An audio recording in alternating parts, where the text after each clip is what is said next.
प्रधानमंत्री नरेंद्र मोदी अब से कुछ ही देर बाद अपने 2 दिन के दौरे पर मॉरिशस पहुंचेंगे। उनका विमान राजधानी पोर्ट लुइस में लैंड करेगा। प्रधानमंत्री मोदी 12 मार्च को मॉरिशस के राष्ट्रीय दिवस समारोह में मुख्य अतिथि के तौर पर शामिल होने वाले हैं। साथ ही प्रधानमंत्री की मॉरिशस यात्रा के दौरान कई अहम समझौते और बातचीत और करार किए जाएंगे। संसद के बजट सत्र का आज दूसरा दिन है। ऐसे में वोटर लिस्ट के मुद्दे पर सदन में फिर हंगामा हो सकता है। राहुल गांधी ने शून्यकाल में वोटर लिस्ट पर चर्चा की मांग की है। टीएमसी समेत कई विपक्षी दलों ने भी वोटर लिस्ट का मुद्दा उठाया है। तो वहीं केंद्रीय मंत्री एसपी बघेल का कहना है कि विपक्ष वोटर लिस्ट के पीछे अपने कुकर्म छिपाना चाहता है। भाषा विवाद पर लोकसभा में शिक्षा मंत्री धर्मेंद्र प्रधान और डीएमके सांसद कनिमोझी में तीखी बहस हुई। कनिमोझी ने धर्मेंद्र प्रधान के बयान पर आपत्ति जताते हुए उनके खिलाफ विशेषाधिकार हनन का नोटिस भी दे दिया।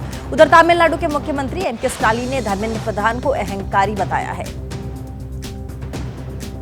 कांग्रेस के संसदीय रणनीतिक समूह की 10 जनपद पर बैठक हुई, जिसमें पार्टी अध्यक्ष खड़गे, सोनिया गांधी, राहुल गांधी समेत दूसरे नेता भी मौजूद रहे। बैठक में संसद के बजट सत्र के दूसरे चरण की रणनीति पर चर्चा की गई। महाराष्ट्र में देवेंद्र फडणवीस सरकार ने 7 लाख करोड़ का बजट पेश किया। बजट में कई बड़े ऐलान भी किए गए, लेकिन सरकार ने लाडली बहना योजना की राशि को नहीं बढ़ाया। जबकि चुनाव के दौरान महायुति ने महिलाओं को 1500 के बजाय 2100 रुपए महीना देने का वादा किया था। उधर उद्धव ठाकरे ने इस बजट को जुमला बजट बताया है।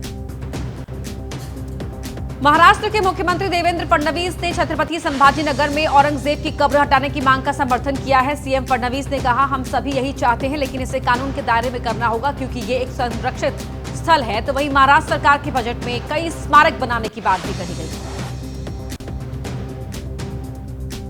यूपी के मुख्यमंत्री योगी आदित्यनाथ ने जातिवाद की राजनीति पर कड़ा प्रहार किया। करते हुए उन्होंने कहा कि एकता का संदेश भी दिया। साथ में लखनऊ में सीएम योगी ने कहा कि जो लोग जातिवाद की राजनीति को आगे बढ़ाते हैं, समाज को बांटने का काम करते हैं, उनके लिए प्रयागराज महाकुंभ एक बड़ा सबक बना है, जहां सभी लोगों ने बिना भेदभाव के एक साथ आस्था की डुबकी लगाई। और होली और जुमे के विवाद पर यूपी से बिहार पहुंच चुका है अब ये पूरा विवाद। बीजेपी विधायक हरिभूषण ठाकुर बचौल ने कहा है कि होली वाले दिन मुसलमानों को दिल बड़ा करके घरों से बाहर नहीं निकलना चाहिए, जिसके जवाब में तेजस्वी यादव ने कहा कि मुसलमानों को टारगेट किया जा रहा है। अगर सीएम नीतीश कुमार में हिम्मत है तो वो बचौल को हिरासत में करवाए। बिहार में इस साल होने वाले विधानसभा चुनाव से पहले दल बदल का खेल भी शुरू हो गया है, जिसका पहला झटका सीएम नीतीश कुमार को लगा है। सत्ताधारी जेडीयू के 3 बड़े नेता रामकृष्ण मंडल, दयानंद शर्मा और अविनाश राम आरजेडी में शामिल हो गए हैं। नेताओं के साथ उनके कई समर्थक भी आरजेडी में शामिल हुए। छत्तीसगढ़ के पूर्व मुख्यमंत्री भूपेश बघेल के घर ईडी रेड में 30 लाख रुपए कैश, पेन ड्राइव और कुछ दस्तावेज बरामद हुए, जिसकी जांच में टीम जुट गई है। ईडी ने शराब घोटाले में भूपेश बघेल के भिलाई वाले घर पर छापा मारा था। ईडी ने भूपेश बघेल के बेटे चैतन्य बघेल को समन भी जारी किया था और आज पूछताछ के लिए बुलाया भी है।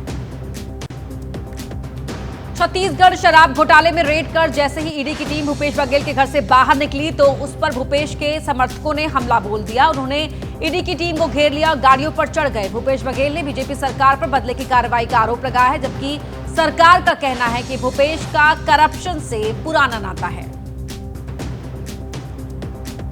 इंदौर के महू इलाके में हुई हिंसा में पुलिस ने अब तक 2 एफआईआर दर्ज की हैं। 10 से ज्यादा उपद्रवियों को गिरफ्तार भी किया गया है, जिसमें से कुछ लोगों पर एनएसए लगाने की तैयारी चल रही है। चैंपियंस ट्रॉफी में भारत की जीत के जश्न के दौरान इंदौर के महू के इलाके में हिंसा हुई थी। उधर इंदौर पुलिस ने रेड नोटिस जारी करके 2 दर्जन अपराधियों का जुलूस भी सड़क पर निकाला है।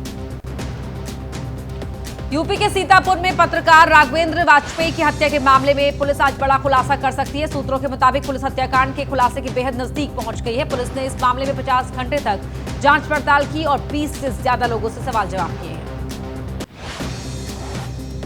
उत्तर प्रदेश के सीतापुर में पत्रकार हत्याकांड के बाद एक और बड़ी वारदात हुई है। यहां पर बदमाशों ने पूर्व प्रधान गोपीनाथ यादव पर ताबड़तोड़ गोलियां बरसा दी।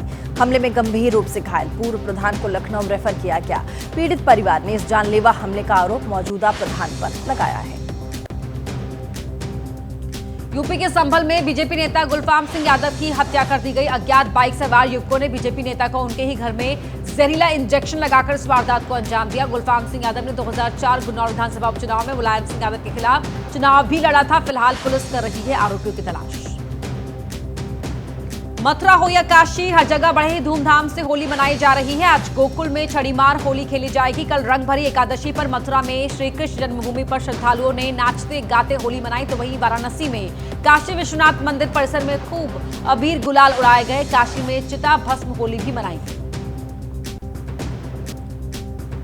दिल्ली में विदेश मंत्री एस जयशंकर और आर्मेनिया के विदेश मंत्री अरारत मिर्जोयान की मुलाकात हुई। इस दौरान दोनों ही नेताओं के बीच प्रतिनिधिमंडल स्तर की बातचीत भी हुई। इससे पहले आर्मेनियाई विदेश मंत्री दिल्ली के सप्रू हाउस में विश्व मामलों की भारतीय परिषद यानी ICWA में लेक्चर भी दिया।